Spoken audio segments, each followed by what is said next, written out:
Sean Tatel, FightHype.com. Here, one of the best trainers in the sport, trainer of many, a world champion, Andre Rozier. Dre, everyone, the big headline right now is Deontay Wilder versus Fury. What did you think of that fight, first of all?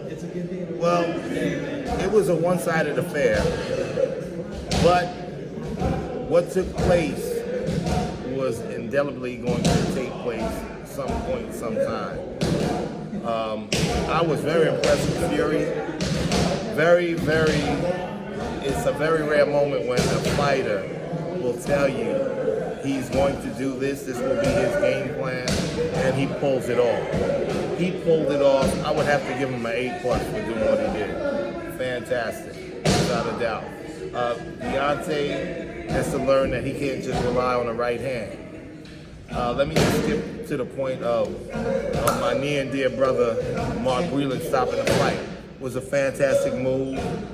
Deontay should be so happy and privileged to have a man that's as concerned and caring as Mark Breland in his corner. If he says he's going to fire Mark Breland, he's really not thinking about his own well-being, because Mark was only thinking about his well-being in that fight. So he should appreciate that and start to pay more attention to what Mark is showing him, because if he could be 10% of what Mark Breland was, he'd never lose a fight.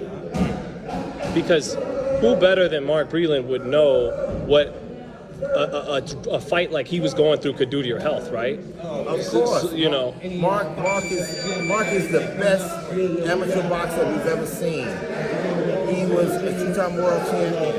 He had the assets and the basic line fundamentals that the Deontay Wilder should be working with. Long-range shots, great right hand. Pay attention to what that man has done. You, as a fighter, he could sit and watch Mark Breland fight and learn lessons. Sit and watch. So he needs to do that, and he needs to get focused and pay attention to Mark. And if he fires Mark, I'd be super disappointed in him.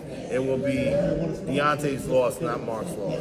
Is it also troubling from the aspect that immediately you're scapegoating someone rather than saying, man, I need to work on this, I need to work on that? That's fighters' nature. That's what they do, right? Fighters, yeah.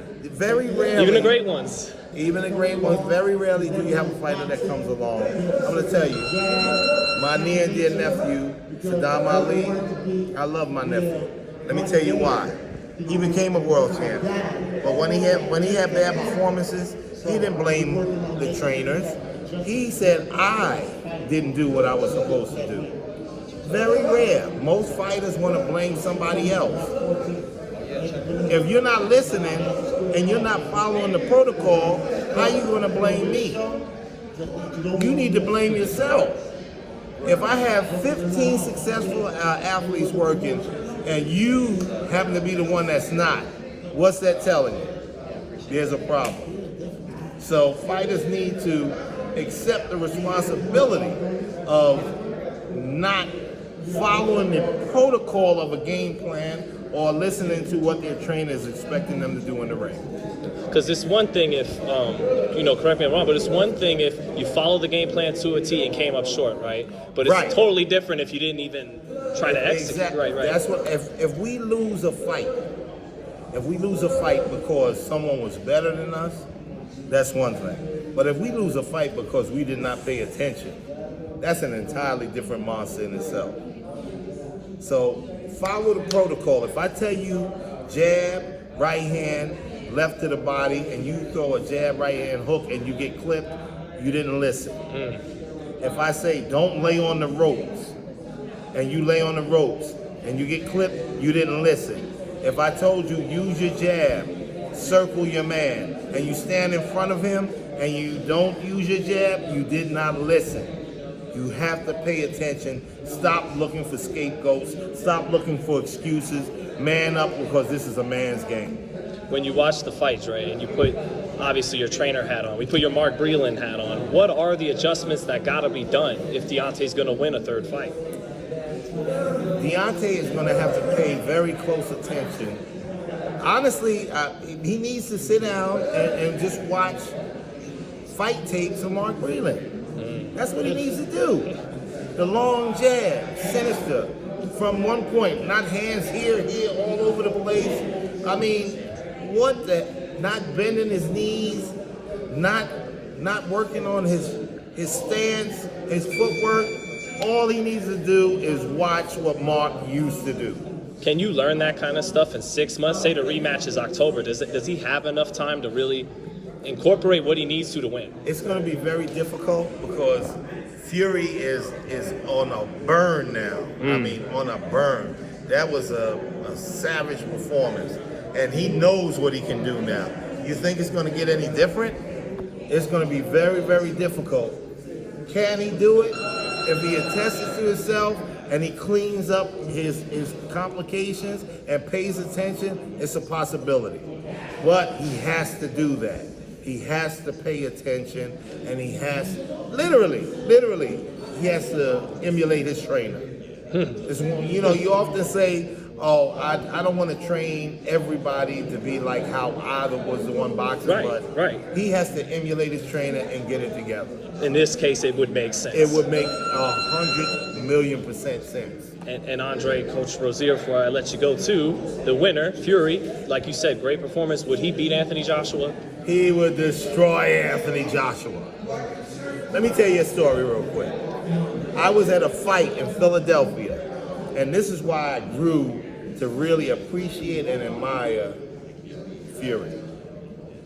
We were at the fight, and Fury was, for a whole hour, I was watching him. I was sitting in the bullpen. For a whole hour, this man signed autographs, took pictures, took selfies. He did not say no to one fan. He had a crowd around him. It was like the Pied Piper with children, just wanting to be with Fury. I said, this guy's got some serious character. I like his style. That man's going to be special. And that's why he is special. He didn't say no to any one of them. And anybody who was there saw that, but I was paying close attention to it because I don't see that very often. I don't see an elite athlete spending time with his fans and seeming to really enjoy it the way he did. Could he have fought with and this is the last one too, Andre, could he have fought with the Larry Holmes, the Muhammad Ali's, the Lennox Lewis? Well, he could have, but... I mean, go mano a mano on that level. But now you're talking about very special people.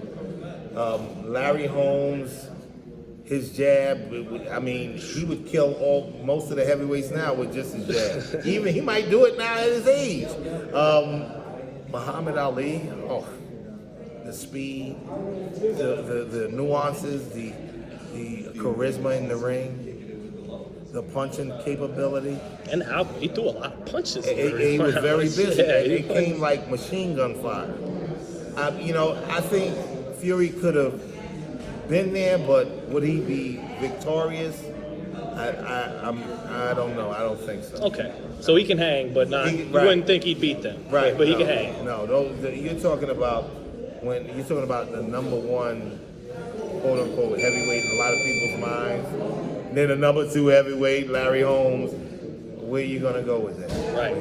Really, it's just awesome talent. Still a big talent, compliment just to say he can hang. Oh, without a doubt, yeah. definitely.